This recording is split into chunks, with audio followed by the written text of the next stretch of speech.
कि क्या होता है कनाडा स्टाइल रेज्यूम, कैसे बनाते हैं उसको। तो ये आप ज़रूर सोच लेना कि ये जो 4-5 चीज़ें मैंने आपको बताई हैं ये तो होनी चाहिए और आपकी पार्ट टाइम या फुल टाइम जॉब डन हो जाए। Hello everyone, welcome back to dashing Singh Canada. कैसे हो आप सब लोग? मैं उम्मीद करता हूँ आप ठीक होंगे।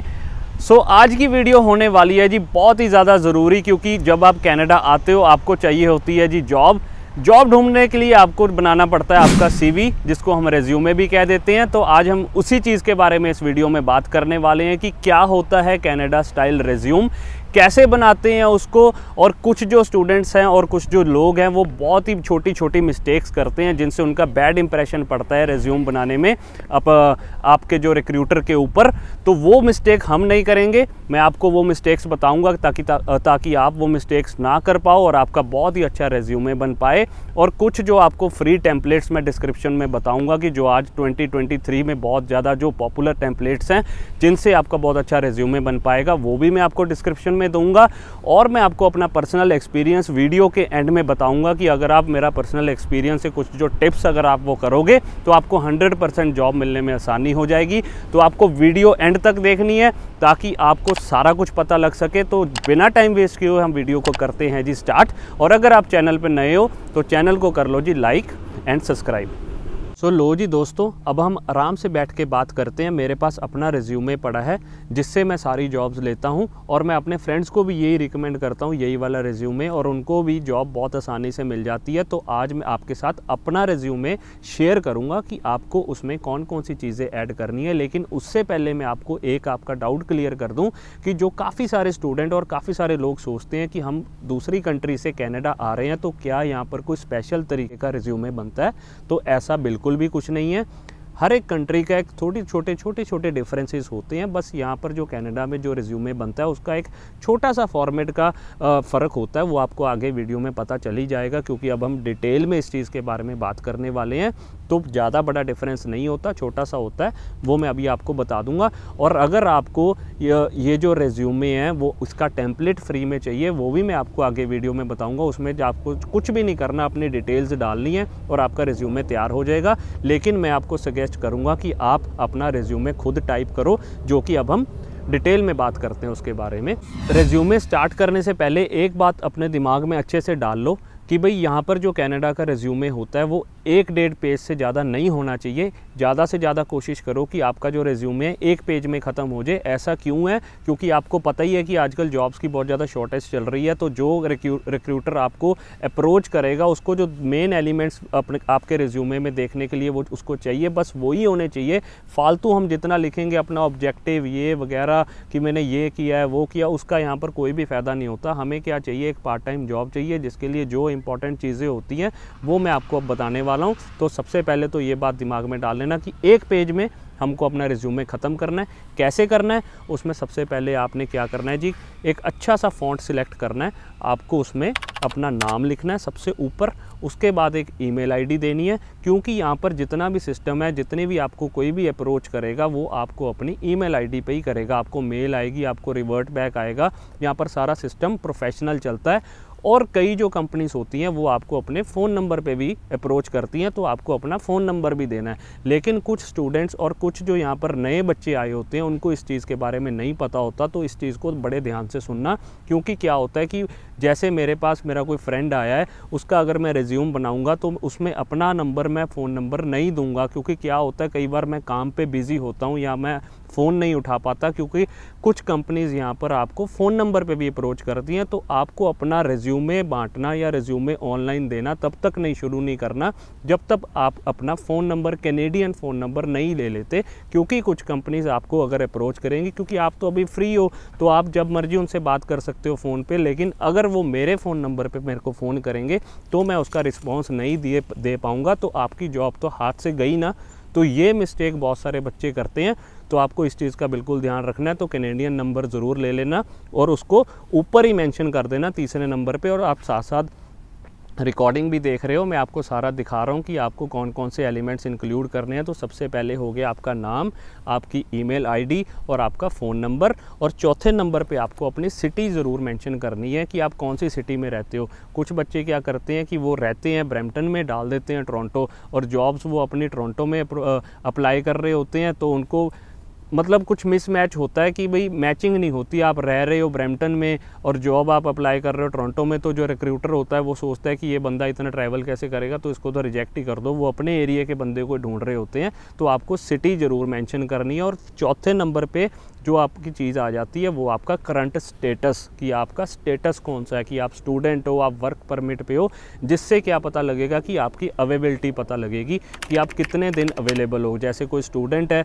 तो वो 2 दिन अपना पार्ट टाइम काम करेगा, अगर कोई वर्क परमिट वाला है तो वो फुल टाइम काम करेगा, जिसको कह देते हैं 40 आवर्स। तो आपको अपने आवर्स भी ज़रूर मेंशन करने हैं कि मैं 20 आवर्स अवेलेबल हूँ, मैं स्टूडेंट हूँ, मैं इतना ही काम कर सकता हूँ, ताकि आपके रिक्रूटर के लिए सिंपल हो जाए चीज़ें कि इसको मेरे को रखना है, पार्ट टाइम जॉब है तो मैं इसको रखूँगा स्टूडेंट को। तो वर्क परमिट वाले अपना डाल सकते हैं अपनी अवेलेबिलिटी कि हम 40 आवर्स फुल टाइम अवेलेबल हैं।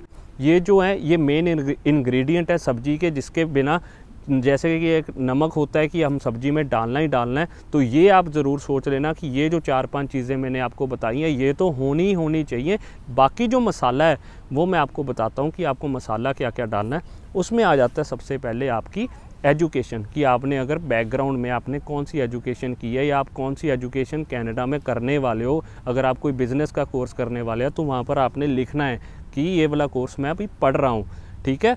वर्क एक्सपीरियंस में जिनके पास, तो जिन्होंने बैक कंट्रीज़ में अपना वर्क वगैरह किया हुआ है, जैसे मेरे पास जिम फिटनेस इंस्ट्रक्टर का एक्सपीरियंस था तो मैंने डाल दिया था, वो भी मेरे को काम आया था। किसी एक जॉब ने मेरे को अप्रोच कर ही लिया था कि आपके पास बैक इंडिया एक्सपीरियंस है। तो जिनके पास तो एक्सपीरियंस होता है वो तो अपना मेंशन कर ही सकते हैं। और लेकिन जिनके पास एक्सपीरियंस नहीं है, जैसे स्टूडेंट्स +2 करके आते हैं यहाँ पर, उनके लिए मैं बता दूँ कि जैसे आप +1 +2 में कोई आपने एक्स्ट्रा करिकुलर एक्टिविटीज़ की होती हैं, या स्पोर्ट्स में कोई पार्ट लिया होता है, जैसे कोई कैंप वगैरह लगाए होते हैं एनसीसी के या एनएसएस के, वो आप उसमें डाल सकते हो, कोई दिक्कत नहीं है। उससे भी बंदे को पता लगता है, जिसने आपको हायर करना है, कि ये बंदा एक्टिव है, ये और चीज़ों में भी पार्ट लेता रहता है। तो ये चीज़ डालना मत भूलना। तो लास्ट जो चीज़ आपने डालनी है वो डालनी है अपने स्किल्स एंड इंटरेस्ट, कि आपको किन किन चीज़ों में इंटरेस्ट होता है और आपके स्किल्स क्या हैं। स्किल्स कौन कौन से होते हैं, जैसे कि अगर आपको कोई माइक्रोसॉफ्ट वर्ड चलाना आता है, कोई एक्सेल चलाना आता है, 2-3 स्किल्स बताने हैं, ज़्यादा बड़ी डिस्क्रिप्शन नहीं देनी और इसको छोटा सा बनाना है। तो अगर आप ये 4-5 चीज़ें रखोगे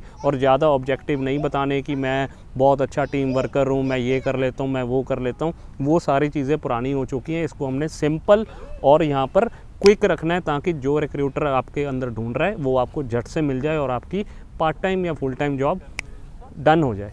सो रिज्यूम हमने बनाना सीख लिया है, लेकिन अगर आपके पास टाइम की कमी है तो मैं आपको कुछ free templates in the description, मैंने आपको लिंक्स दिए हुए हैं, आपको वहाँ पर जाकर कुछ नहीं करना, आपको यही वाली इन्फॉर्मेशन जो मैंने आपको बताई है वो वहाँ पर जाकर फिलअप करनी है, कुछ एक्स्ट्रा नहीं डालना। वो वाली इन्फॉर्मेशन वहाँ पर जाकर डालो और अपना रिज्यूमे निकाल लो। और आगे मैं आपको बताऊँगा अब जी मिस्टेक्स, जो बहुत सारे नहीं सारे ही करते होंगे मेरे अकॉर्डिंगली, मेरे को पता है कि ये सारे मैंने भी खुद भी करी हुई हैं ये सारी मिस्टेक्स, तो वो आपने बिल्कुल भी नहीं करनी मिस्टेक्स। वो कौन कौन सी हैं आज हम फटाफट से पता करते हैं। सबसे पहली और जो सबसे बड़ी मिस्टेक्स, और वो जो सबसे ज़्यादा करते हैं वो करते हैं +2 वाले आने वाले स्टूडेंट्स। उनको ऐसा लगता है कि अगर हम बैक ऑफ द होम हम दिखाएंगे कि हमने ये वाली जॉब में एक्सपीरियंस है, हमने यहाँ पर काम किया हुआ है, या हमने यहाँ पर पार्ट टाइम जॉब करी हुई है, इससे हमारा अच्छा इम्पैक्ट पड़ेगा, हमें जल्दी से पार्ट टाइम जॉब मिल जाएगी। लेकिन ऐसा आप भूल जाओ, ऐसा बिल्कुल भी नहीं होता। जिसने आपको हायर करना है वो हमसे ज़्यादा स्मार्ट होता है, उसको हमसे ज़्यादा एक्सपीरियंस है, क्योंकि वो वही वाली जॉब काफ़ी साल से कर रहा है, वो बंदों को ही हायर करता है। तो उनको आपका रिज्यूम देख के, आपका एजुकेशन जो आपकी स्टेटस है उसी से ही पता लग जाता है कि आपको कितना बैक एक्सपीरियंस होगा। सपोज़ अगर कोई +2 करके आ रहा है, क्योंकि आपने रिज्यूमे में ऊपर ही मेंशन कर दिया है कि आप एक स्टूडेंट हो, आप +2 करके आए हो, तो उनको साथ के साथ ही पता लग जाता है कि एक रेगुलर स्टूडेंट है, इसने क्या ही जॉब की होगी। लेकिन ऑन दी अदर हैंड, अगर आपने सच में कोई जॉब की हुई है, जैसे मैं भी स्टूडेंट था, कॉलेज के साथ साथ मैंने एज अ फिटनेस इंस्ट्रक्टर काम किया था, तो मैंने मेंशन किया था और उसके मेरे पास प्रूफ्स भी थे। तो अगर आपने सच में किया हुआ है काम तो आपने मेंशन करना है, अदरवाइज़ आप अगर खाली भी छोड़ दोगे तो कोई ज़्यादा उसका बैड इम्पैक्ट नहीं पड़ने वाला। आप ये सिंपल भी छोड़ सकते हो, उसकी जगह आपको जैसे मैंने बताया कि आप अपनी एक्स्ट्रा करिकुलर एक्टिविटीज़ डाल सकते हो। क्योंकि ये एक जस्ट एक पार्ट टाइम जॉब है, तो आपको वरी करने की ज़रूरत नहीं है। जिनके पास ओरिजिनल है सिर्फ वही डालो, फेक एक्सपीरियंस बिल्कुल भी मत डालो। सेकंड जो मिस्टेक है वो मैंने भी करी थी। मैंने क्या सोचा था जी, जो जैसे कि मैंने जिम में काम किया है या मेरे को इस चीज़ का एक्सपीरियंस है, तो उसको मैं हाईलाइट कर देता हूँ कोई नियॉन कलर से या कोई ऑरेंज कलर से, ताकि जो रिक्रूटर है उसकी निगाह सीधी यहाँ पर ही जाए कि वो देखे कि हाँ भाई इस बंदे ने इतने साल का एक्सपीरियंस है तो इसको तो फटाफट रखो। लेकिन नहीं, ऐसा यहाँ पर बिल्कुल भी नहीं है। कनाडा में आपको चीज़ें सिंपल रखनी है। आपको किसी भी कलर का, किसी भी कोई फालतू जैसे कि नियॉन कलर, ऑरेंज कलर, कोई आपने इटैलिक फ़ॉन्ट में लिख दिया या कोई स्पेशल फ़ॉन्ट में लिख दिया, ऐसा यहाँ पर नहीं चलता। यहाँ पर सिंपल रखना होता है। ये मैंने अपने एक्सपीरियंस से सीखा है और ये आपको भी हेल्प करेगा। तो आपको क्या करना है जी, एक सिंपल अपना रेज्यूमे बनाना है जिसमें आपको कोई भी कलर, कोई भी कुछ भी यूज़ नहीं करना। हाँ, जो आपके हेडिंग्स है उनको आप थोड़ा सा बोल्ड में लिख सकते हो और एक अच्छा सा आपने फ़ॉन्ट यूज़ करना है। तो ये जो सेकंड मिस्टेक है ये आपने बिल्कुल करनी है जी, अवॉइड। सो जो तीसरी मिस्टेक है जिसका भी आपको ध्यान रखना है, उसका क्या है, जब आपने एक बार रेज्यूमे तो बना लिया, ये सारी हेल्प के साथ आपने एक बढ़िया सा रेज्यूमे बना लिया, लेकिन अब गलती क्या होती है जी, लोग क्या करते हैं, जैसे कि सपोज़ करो आप किसी टिम हॉर्टन में अप्लाई कर रहे हो, तो वहाँ पर वो उसका सब्जेक्ट ही नहीं डालते कि applying for Tim Horton cashier job, तो वो सिर्फ उसमें अपना रेज्यूमे ऐड करते हैं और वो उसको ऐसे ही सेंड कर देते हैं। लेकिन नहीं, आपको क्या करना है जी, ये मिस्टेक बिल्कुल भी नहीं करनी। मैं आपको एग्जांपल भी साथ में दिखा रहा हूँ। आपको एक अच्छा सा ग्रीटिंग मैसेज लिखना है। यहाँ पर इस चीज़ को बहुत ही रिस्पेक्टफुली लिया जाता है कि अगर आपको किसी ने रिवर्ट बैक किया है या अगर आप किसी को अप्रोच कर रहे हो तो आपकी बहुत ही पॉजिटिव और आपकी बड़ी स्वीट सी अप्रोच होनी चाहिए, ताकि आपका रिज्यूमे कम इफेक्ट डाले, लेकिन जो आपकी जो लिखी हुई बातें हैं उसी से बंदा देख के खुश हो जाए और आपको रख ले कि ये बंदा तो कितनी अच्छी बात करता है। तो इस चीज़ का बहुत ध्यान रखना है।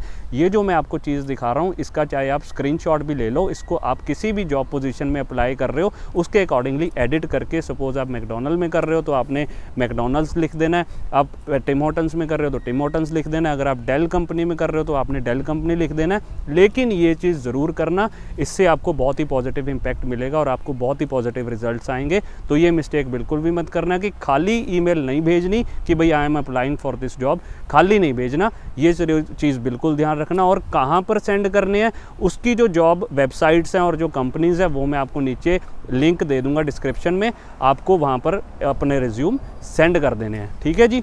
अब हम बात करने वाले हैं जी मेरा जो पर्सनल एक्सपीरियंस है कि जो आपको जॉब ढूंढने में बहुत मदद करेगा, वो मैं आपको बताने वाला हूँ, तो वो ज़रूर देखना।